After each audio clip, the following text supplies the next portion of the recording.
Ever since humanity has understood its own consciousness, it has questioned its existence and place within the universe. For millennia, it has sought to find the answers that were restricted by simple knowledge and the absence of science. Mythical gods were created to worship in false gratitude and complete the void and fear created by death. Finally, the truth can now be revealed, and all the secrets disclosed. The force behind the creation of everything is far more mind-blowing than you ever dared imagine. Available now from Amazon. Hello, Andy. I'm delighted to be chatting with a newly published author. Myself and Steve Evans here. You all right, Andy? Sorry. Yes. Yeah. Very well, thank you. Yeah. Thanks for the opportunity. To discuss in this way. Yeah. Yeah, no problem, mate. So you're in Liverpool. Whereabouts are you in Liverpool, anyway? We're in. I'm in Chilwell at the moment. Oh, you're not far from Terry, then, really, are you? Yeah. No, not a million miles away. No. Yeah. Right. Okay. Before we focus on your book, 6287 Protocol, I've trying to get my head around it, but I'm sure you can tell me more in a minute because I'm a bit confused. Tell us what you do to relax, hobbies. Are you a red supporter by any chance, like Terry and I? No, I'm a blue. Someone's got to be. I know. No, I'm proud of it. And look, I can take the stick as well. So, yeah, I try to promote myself as not a bit of blue. Okay. Fair enough. Yeah. But you get to go to the match, Andy? Not anymore. No, I used to. Not a season ticket holder, but in my youth I was. Yeah, but obviously last couple of years, no, not been able to for a number of reasons. So no. No, fair enough. What about any hobbies then? You have what hobbies have you got? Anything in particular, or you just like reading, maybe? Or yeah, reading. Love music. Absolutely love music. That's probably my biggest relaxation is go to music. Like playing chess with a couple of friends, and horse racing as well, believe it or not. Kind enough to give me an advanced copy of the book, which I thoroughly enjoyed, Yes. found it fascinating. But before we go into detail on the book, tell us about your background, your career, and maybe without naming names, the rotten treatment that you had when you were diagnosed with this terrible illness. Yeah, I mean, I was fortunate enough to have a really good job, well rewarded. It took me all over the place, from UK, bits of Europe. I was also fortunate to spend a bit of time in the US as well. Clients involved a lot of the blue chip companies that we'd all know. I don't name them in the book for obvious reasons. Okay. And it was all going well. We had plans, we had ideas and what we wanted to do in the next years and the holidays and all that. Then in 2011, out of the blue, completely out of the blue, I was diagnosed with MS. In hospital for 9 days.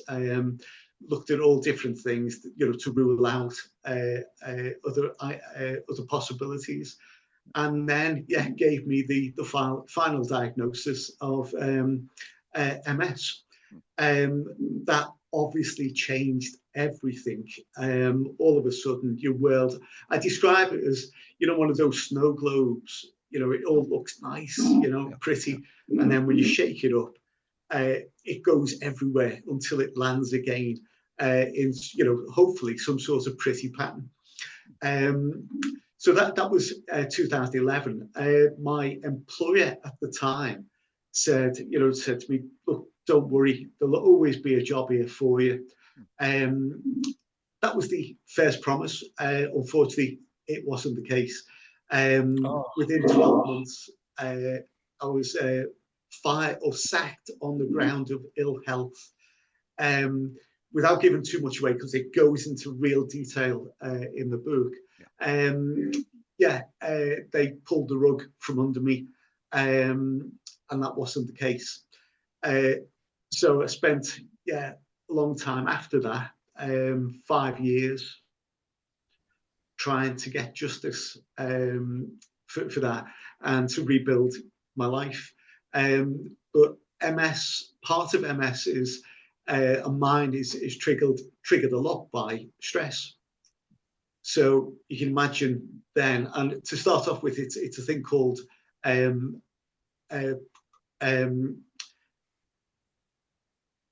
sorry, to give it its correct name, it's relapse and remitting.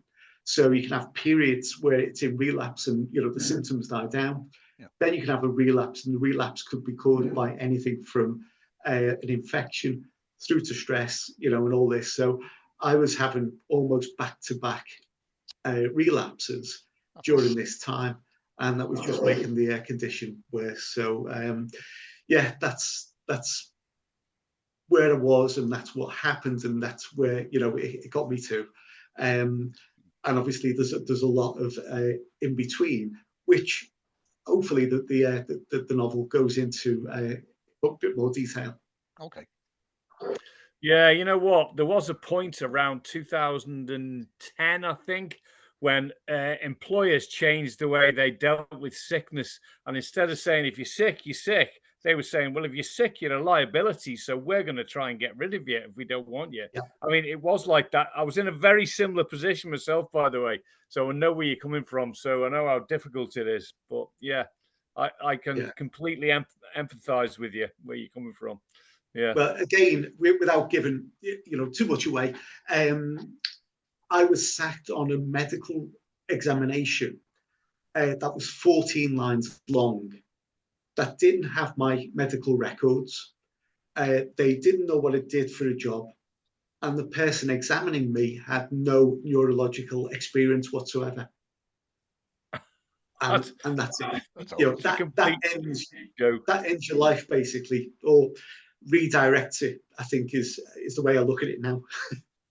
Yeah, it's a complete joke sometimes, isn't it? Anyway, we won't go into it any longer, anymore, because we don't want to spoil the book. But speaking about the book, which is the main focus, 62.87 protocol, definitive scientific evidence that proves there is no God. That's a bold claim. Tell us a little bit more without giving it away. Okay. We're probably at the age where we can remember an interview, a TV interview, Bill Grundy with the Sex Pistols at the time. Where they swear? And where they swear on live television? Yes, that's right. It was the first time language like that had ever been used on TV. And the program actually went out live. So there was nothing they could do about it. But the Sex Pistols at that point went from a nobody band to front page news the next day. True. Yeah. So it's not to take it from that, but it's really to make a statement and to be there. The other thing I think I'd like to say with it as well is I use several quotes within the book as well. And one of them very early on is by Harper Lee, who said, the book to read is not the one that thinks for you, but makes you think. So hopefully, again, with this, it's there to shock a little bit. Yeah, of course it is. But it's also to get people, hopefully, thinking about, is there other possibilities? So what the story is, there's a number of channels within the story, within the book, actually, a number of veins, and eventually they all come back together. So obviously, we spoke there about the diagnosis and the battle and one thing and another. The other side that fascinated me was, atheism. And so I wanted to get that in somewhere along the line. But to come out with scientific evidence, no, of course there isn't. Because it's not down to an atheist or atheism to disprove a claim. So what I thought was, let's put an alternative claim in, or an alternative view in. And this is all feasible. And I say that it's the claims within the book, probably the most radical set of theoretical probabilities ever, that says there is another way, or another way of looking at how the universe was created and how the intelligence and consciousness within humanity was created. And the case is put forward in, it's actually the 6287 theory to begin with. And it's this theory that is put forward by a scientist that says, look, this is the alternative. This is how, it was all formed. This is the end of everything. All the questions you could ever want answering are contained here. That was then, and this is where the story goes in, that theory was then set into protocol because the whole of the scientific community validated those claims. Now, it's that really that I want people to think about. Are those claims valid? Could they be scientifically proven? And if they are scientifically proven, there you go. There is evidence that there is no God. So I'm twisting the story round, in several ways, but ultimately it's not down to atheists or atheism to disprove. So I put an alternative in there that says this is how it was proved. There's a lot of science in there, and I love science, So there's a lot of scientific ways of justifying the claims that was made within the theory. Okay. Hopefully that answers a little bit of that. Very interesting. Very think about, yeah, definitely. Have you ever thought that religions throughout the millennia have simply missed the point? Science now provides many of the missing pieces and purposely leaves gaps where it can't. Now, one body of work, the 6287 Protocol, serves up the definitive solution and answers everything we ever needed to know. What created the universe and the consciousness within humanity can now be revealed through science. Be brave, be very, very brave. Available now from Amazon. Yeah, just go more into the book itself, talking about the author. Usually it would be the name of the writer, Andy Davies, but you've gone for by the author, in brackets, AGD. Why so? Yes. Right. Well, again, just to touch back on what I was just explaining there.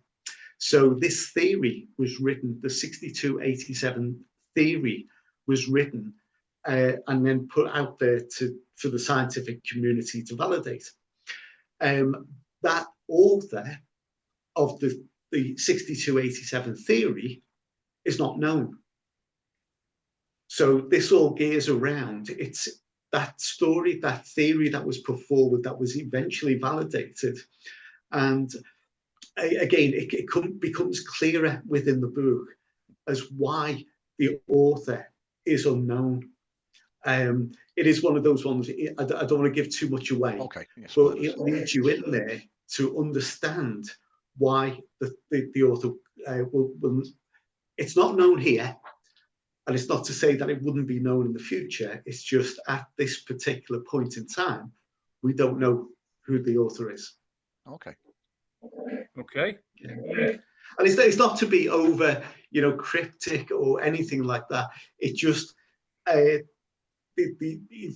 one of the strains within this book that I keep saying, and it all comes together at the end. That is one of the items that comes forward. Right. Fair enough. So what motivated you to write this? What's behind all this? Where did it all come from? Well, I've probably already sort of touched on that. Obviously, it does chart everything from from my diagnosis in 2011. When I say mine, obviously, this is a work of fiction. source. So it's in a character's name. So the character was diagnosed with MS in 2011, and then charts the story from there to the point of 2018. And that's, yeah, the diagnosis, the impact that has, the elements of trying to keep the job but being forced out, then the legal battle of the tribunal is in there as well. But also the day-to-day living with MS is covered as well. It is one of those, it's a hidden disease. I mean, you're probably looking at me now and thinking, you know, he sounds normal, he sounds, you know, together. He's obviously written, you know, this is a great struggle for me. And you'll see now and again, I stumble for words. Part of the disease also affects the cognitive side. Yeah. So affects everything from word finding to memory to, you name it, mood swings, everything in there. Yeah, and then yeah, there's the physical side as well, but a lot of even the physical side is completely hidden. So it does give a lot more detail in there. The other side, yeah, I'm an atheist because I love and believe in science. So if you accept that science can give us the answers that we're looking for now, but where there are gaps, science will say, I know there's gaps. And that's for other scientists to fill in. So the belief that, yes, one day all the answers will be given. And if you look at, you know, where we are now as compared to 50 years ago or 100 years ago, it's almost unrecognizable what we now know. You know, 100 years ago, there was one galaxy. You know, now we know, you know, the size of the universe. And even that, we're still finding out answers for. There's also, if you look at the big questions there, so the size of the universe, how it was created, what's going on within the universe, but also then into the other end of the scale, and you know, looking at an atom and the size of an atom, what you know it creates that, and how chemicals are created. Science also tells us, you know, if this universe, if you know, it wasn't created in the manner that it was, we wouldn't have the heavy elements that we have. You know, so things like, you know, what we see now, what we physically see around us, could not have been created. And science explains why it was created in such a way. And that's what I wanted to get over. So it's not, you don't need, you know, a science background. It's not anything like that. It just leans on science to explain, you know, what could have been, what could be this 6287 theory and then the protocol. Yeah, got you. Yeah, I mean, I understood about your MS being part of your motivation. I was just trying to get my head around the scientific stuff, which you've just explained brilliantly. Yeah. Okay. Thank you. Andy, looking at your Amazon page with the books advertised, you mentioned that the book is part fictional. You've just given us probably most of the answer I was looking for. But what percentage would be fictional and what percentage memoir? Right. That one, again, to be super cryptic, I would leave to the reader to decide Okay. what is true, what is fictional, what, you know, could be, what couldn't be, what may be, you know, in there.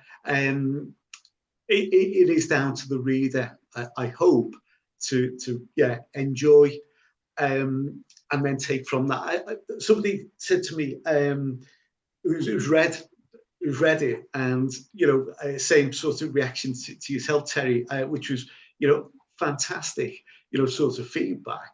And we were discussing it over a coffee. And I said it is probably the first time, to take in is the enjoyment of the story, from its start to its finish. Yeah. The second one is probably to appreciate the content that's in there, and this can all be gained from the one read. I'm not saying you need to read it 2 or 3 times, but the third one, the third element, hopefully, is understanding.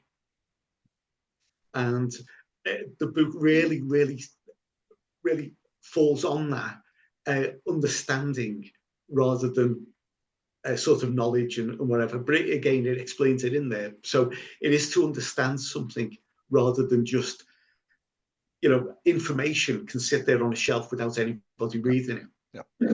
Yeah. Once it's read, it then becomes knowledge, and then so it's once it's understood, somebody could then explain it to somebody else. Okay.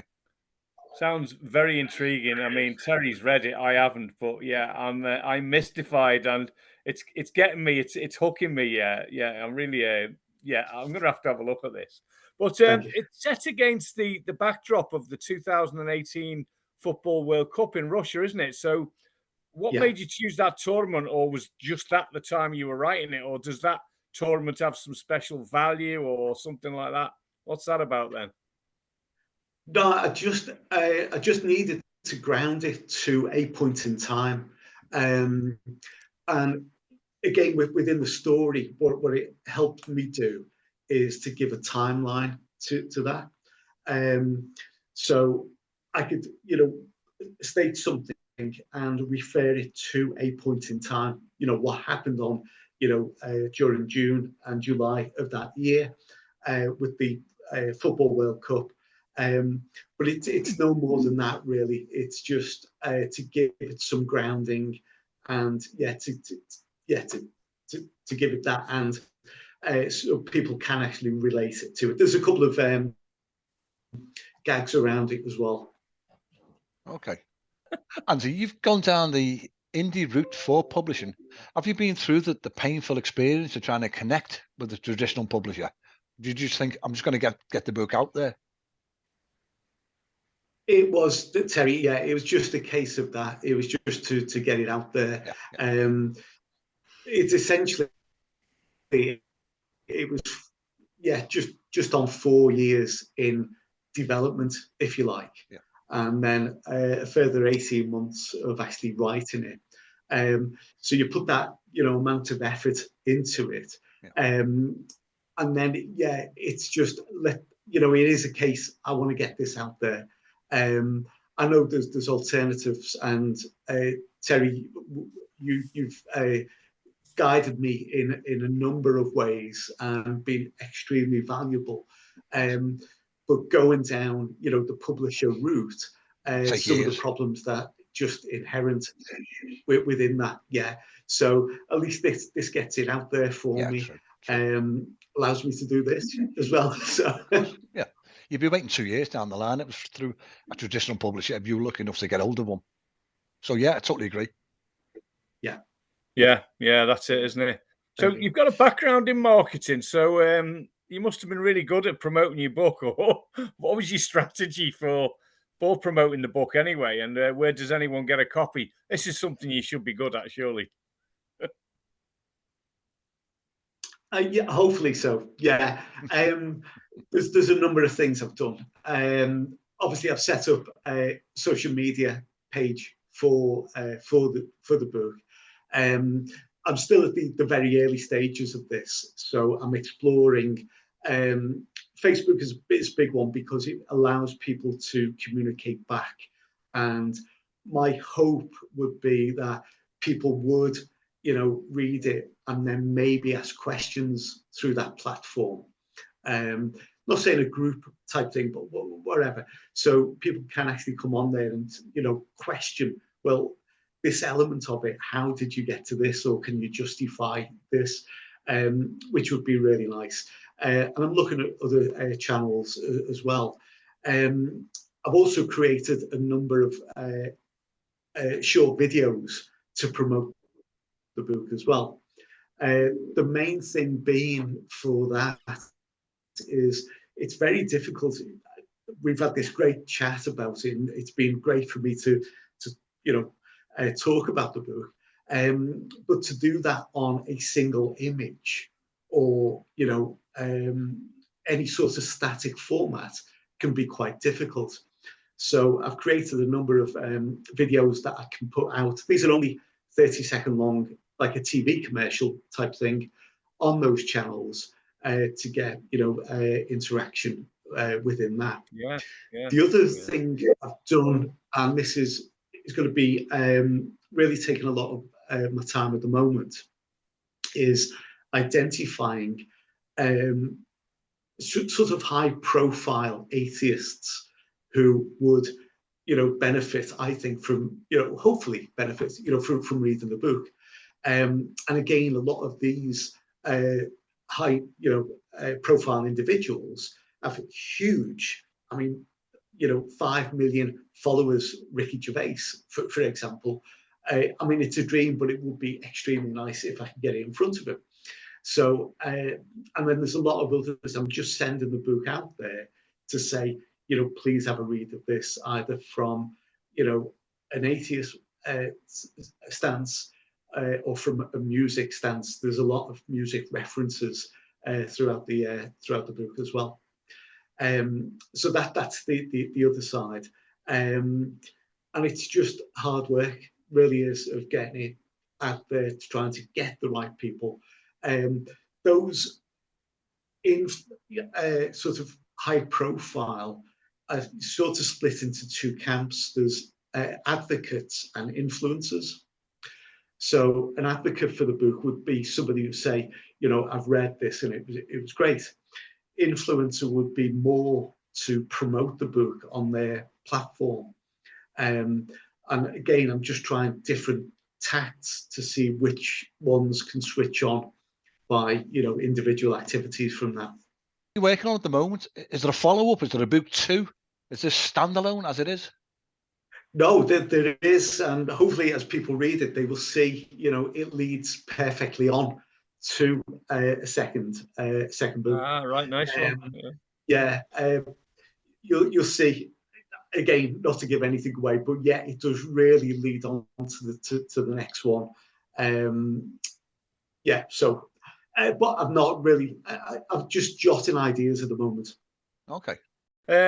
So, what's your ambition for these books in the long run? Have you got, are you thinking on the lines of anything in TV? It comes of TV or Netflix or production. Would that be the dream? Or yes, Steve, that would obviously be the dream. Yeah, without a doubt. It is a complex story, and yeah, that format of more so series rather than film. I don't think a 90-minute film would capture this. It sounds like it needs to be a series if it was going to be anything. Yeah. It would need to be longer. Yeah, and it's set. It's 20 chapters. It's set out in that way. To be bite size, for each part of that, and one leads hopefully neatly into the next. Okay. Fair enough. Yeah, nice one. Yeah. A final question from me, Andy. On the mechanics of your writing, did you use notebooks? Did you use bullet points? Did you jot ideas down? Did you speak into your phone? How did you get the ideas on paper, or did you go straight to the keyboard? No, it was, as I said earlier on there, it was about 4 years in the planning. Yeah, so this was initial ideas, what I wanted to do, where I wanted to go with it, and the characters within the story, building those. So a lot of it was notes throughout that I could then refer back to. A lot of that is discarded.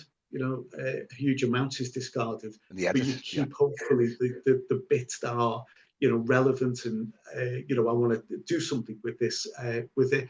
And I'm very proud of the end result, that it's come across and yeah, really told what I wanted it to do. Okay. Okay, yeah. Finally, from me then, what advice do you give to a friend or whatever, a colleague comes up to you and says, right, how do I write a book? What do I do? What would be your advice? Yeah, the initial ideas, the initial seeds may not be the end plant, if you like. So there will be bits that you say, yeah, I like that idea, and I can do something with that, and then goes on to something else. So it's for me, it was really planning as much as anything. And then I got a bit of very good advice. Somebody said, just put it all down and then edit it from there. So, and that was the freedom I needed then to think, right, I'm not thinking about editing this as I'm going along. It was just a case of using all the material that I'd put together, put it into one, and then sort of redefine it later, and fine tune it and edit it down at a later date. So that was the best advice I got. Is so I think planning, don't be scared to lose ideas, take ideas forward, but plan, and then just go for it.